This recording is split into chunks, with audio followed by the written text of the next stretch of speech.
여기 보시면은 이 선이 주양선입니다. 스트라이크. 그래서 여기에 주양선이 하나 이렇게 나타날 수가 있겠죠. 어떤 사면이 이렇게 만들어졌다. 그러면 사면은 어떻게 되느냐. 사면이 여기에서 이런 사면이 있으면은 제가 종이를 갖고 설명드리겠습니다. 이것이 만약에 사면이라면은 여러분들 눈에 보면 이게 사면이라면은 공을 여기다가 쭉 갖다 얹는 거죠. 그래서 이 공이 사면에 의해서 잘렸다고 생각을 해보면은 이러한 모양으로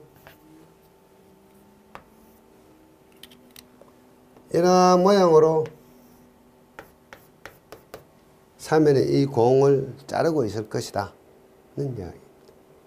그 다음에 이렇게 잘렸으면은 이 사면이 공을 잘랐을 때 하부 공에 만나는 이런 점들이 있겠죠. 이런 점들이 있고 이 점을 원래 어떤 공이 이렇게 있는데 원래 공의 꼭대기 제일 꼭대기 천정이라고 이야기합니다. 천정을 향해서 이 점에서 이 천정을 향해서 이렇게 쏘는 겁니다. 이렇게 프로젝트 시키는 거죠. 이렇게 쏘면은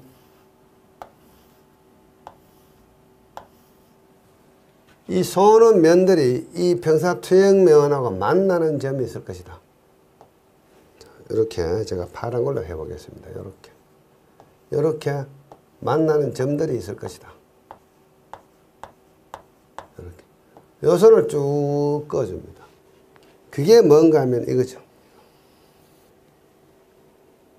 사면의 대원, 절치사면의 대원. 그래서 이것을 우리는 절치사면의 대원이라고 이야기합니다. 절치사면의 대원. 그레이트 서클이라고 이야기하죠. 그 다음에 이번에는 이제 이 사면하고 이 전리가 있겠죠. 전리. 이것이 전리입니다. 전리는 여기에 전리의 경사각 알파가 있습니다. 그래서 이 전리도 뭐 여러 개 있겠죠. 전리도 여러 개가 있습니다. 자, 전리는 이 O점에서 전리가 이렇게 어딘가 지나가는데 O점에서 90도 반대쪽에다가 만약에 전리는 만약 이 전리도 원을 그려보면은 요게 사면의 대원이고 전리도 원을 그려보면은 전리는 어떻게 원이 그려지겠습니까? 전리의 원은 이 각도가 적기 때문에 전리의 원은 여기 이렇게 그려지겠죠. 전리의 원은 뒤쪽에 이렇게 그려질 것이다. 그래서 전리가 한 개가 아니고 수도 없이 많을 수 있기 때문에 여기다 원을 못 그리고 이거와 이 각도와 이 원점에서 90도 이상 차이를 두고 이 뒤쪽에 이렇게 점을 하나 내려주는데 이것을 우리는 폴이라고 이야기하고 극점이라고 이야기합니다. 이 극점에서 이 천장을 보고 이렇게 투영을 하면 여기 어딘가에 점이 하나 생길 것이다. 이게 우리는 극점의 투영점이라고 이야기합니다. 줄여서 저것을 극점이다 이렇게 이야기합니다. 그래서 전리가 여기 하나의 점으로서 만들어지는 거죠. 극점으로. 또 전리가 비슷한 전리가 하나 더 있으면 여기 또 점이 하나 찍힐 수가 있고 또 전리가 하나 더 있으면 여기 하나 점이 찍힐 수 있고 여기 하나 이렇게 점이 뭐 전리가 만약에 20개면 점이 20개 찍히겠죠. 이것이 어떻게 몰려 있느냐. 이것을 우리는 밀도라고 이야기합니다. 극점의 밀도. 이 몰려있는 형태를 보고 어떻게 파괴될 것인지 판단을 내린다는 이야기입니다. 그래서 이게 평사투영망인데 요 노란색은 절치사면의 대원이고 요 빨간색은 전리의 대원이 될 수 있는데 전리가 수도 없이 많다 이렇게 생각하시면 되겠고 그래서 이 뒤쪽에 어딘가에 이렇게 많은 점이 찍힐 수도 있고 또 여기에 점이 이렇게 몰리고 여기 이렇게 점이 몰릴 수도 있고 이렇습니다. 그 중간에 이 동그라미는 프릭션 콘이라고 이야기하는데 이때 반경이 내부 마찰각과 파이를 반경을 하는 원을 하나 그려주고 그 다음에 이것은 뭔가 하면은 데일라이트 인벨로프라고 이야기합니다. 데일라이트 인벨로프의 각도는 여기가 0이라면 여기 쭉 가면서 여기까지가 몇 도냐면은 시타도다. 그래서 이 사면의 경사가 이게 시타라면은 제로에서 시타 값만큼 데일라이트 인벨로프가 존재한다. 자, 이 그림에서 보시면은 이 암초가 미끄러지기 위해서는 이 점이 항상 사면에서 노출이 되어야 됩니다. 사면에 노출되기 위해서는 이 사면의 전류의 경사가 알파가 필수적으로 이 사면의 경사각보다는 당연히 적어야 됩니다. 적어야 되겠죠. 그 다음에 이때 이 알파는 전리면의 내부 마찰각 파이보다 커야만이 이 암초가 이렇게 미끄러지는 조건을 갖춘다. 평면 파이가 발생할 소지가 있다. 이런 뜻입니다. 그래서 근본적으로 알파는 시타보다 적고, 그래서 만약에 이 알파 값이 이렇게 돌아가지고 전리가 이렇게 숨어 있으면은 알파 값이 시타보다 커지겠죠. 알파 값이 시타보다 커지면은 전리가 여기 숨어 있기 때문에 이렇게 파괴가 절대로 일어나지 않습니다. 그래서 파괴가 일어나는 조건은 알파가 파이보다 크고 시타보다 적을 때 파괴가 발생을 한다. 자, 좀 어렵죠. 조금 더 많은 시간을 말씀을 드려야 된다. 자, 그러면 우리는 어떻게 판단해야 되느냐? 일단은 잘 이해가 안 되시면은 이 그림을 여러분들은 조금 이해를 하시면 돼요. 자, 요게 평사투영망이고, 요 노란 선은 절치사면의 대원이고, 요것은 파일을, 내부 마찰 파일을 반경을 하는 마찰원이다. 프릭션 콘이다. 이렇게 생각하시면 되고, 요거는 데일라이트 인벨로프다. 이렇게 생각하시면 되고, 전리가 여기 이렇게 모여 있으면은 이 방향으로 미끄러질 확률이 많습니다. 그래서 평면 파괴다. 전리가 여기도 모여 있고 여기도 모여 있다. 그러면 이 방향과 이 방향으로 미끄러질 거니까 이런 방향으로 미끄러지는데, 미끄러지는 모양은 쉐기 모양으로 미끄러짐이 일어난다. 전리가 여기 쭉 모여 있다.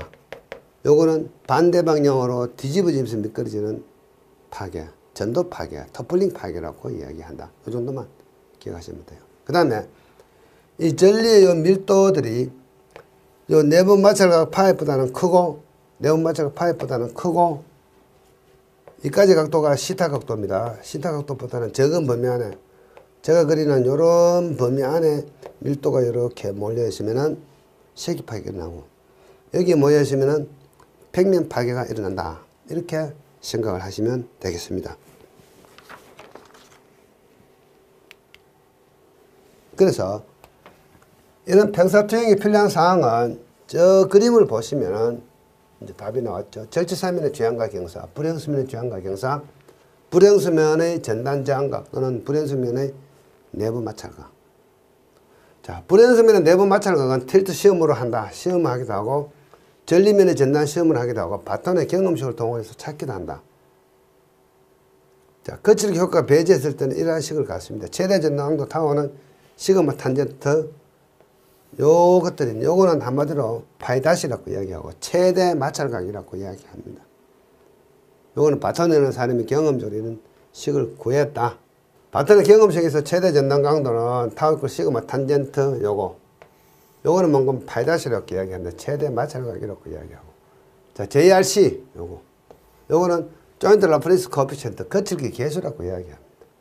JCS 압축 강도, 전리면의 압축 강도, 조인트 월 컴프레시브 스트렝스, 전리면의 압축 강도. 자, 전리가 이렇게 생겼다고 이야기했죠. 요게 전리입니다.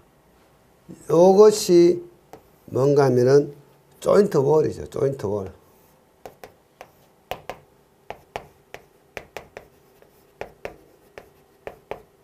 이 조인트 월, 전리 내부 면의 강도, 그것을 우리는 JCS라고 이야기하고, 이 전리 거칠기 정도, 이것을 JRC라고 이야기합니다. 파이비는 기본 마찰각이다. 이렇게 생각하시면 되겠죠. 그래서 이러한 경우는 이 거칠기 효과를 고려하지 않을 경우고, 이 거칠 효과를 고려하기 위해서는 바톤에 있는 초업이라는 사람은 바톤의 식을 변형을 해가지고 다시 식을 만들어냈는데 이때 보면은 최대 마찰각 파이 다시는 JRC 로그 식은 비슷합니다. 로그 식으면 JC에서 플러스 파이 R. 이때 R이라는 기호를 붙는다는 이야기는 잔류된 마찰각이라 해서 잔류 마찰각이라고 이야기합니다. 그래서 이 잔류 마찰각 찾기 위해서는 패턴이라는 사람이 이중 선형 관계식이라는 식을 다시 만들었습니다. 그래서 패턴의 이중 선형 관계식이라고 해서 저러한 잔류 마찰각을 구해내는 어떤 방법들이 있다. 이것이 전리면인데 전리면의 전단 시험을 하면은 이 전리면끼리는 톱니처럼 생겼다. 그래서 소투스 모델, 톱니처럼 생긴 모델을 한다. 그래서 여기서 이 시그마의 응력의 크기에 따라 가지고 달라진다. 자, 전리면의 거칠게 무시하고 매끄러운 면이라면은 이 전나강도식은 이런 식을 가질 것이고, 그 다음에 이 응력이 좀 적을 때는 이러한 식을 가질 것이고, 이 응력이, 연직 응력이 아주 크면 식은 이러한 식을 갖는다는 이야기입니다. 그래서 기본적으로 매끄러운 면일 때 이 각도를 파이비 기본 마찰각이라고 이야기하고, 높은 수직 응력을 주면은 이렇게 가서 이렇게 만들어지겠죠. 그때 이 기울기 각도가 파이알 잔류 마찰각이다 이런 뜻입니다. 이건 좀 어려운 이론인데, 자, 여기까지는 제가 깊이 설명을 안 드리겠습니다. 이것도 3일 안정 시간에 제가 강의를 했습니다. 자, 원래 질문은 평사 투영할 때 필요한 사항이 무엇인가요? 하는 질문인데, 이 양 말이 나온 김에 제가 약간 평사 투영에 대해서 조금 더 설명을 드렸습니다. 시험관계상 많이 설명을 못 드리고요. 요거는 본 강의 등에서 제가 상시간 설명해 놓았기 때문에 꼭 필요하신 분은 그런 강의를 다시 한번 들어보시면 되겠습니다. 그리고 이번 또 새로운 질문을 같이 했습니다. 3가지 질문을 했는데 이 질문은 잠깐 쉬었다가 계속해서 여러분들하고 살펴보기로 하겠습니다. 자, 잠깐 쉬었다가 다시 들어오겠습니다.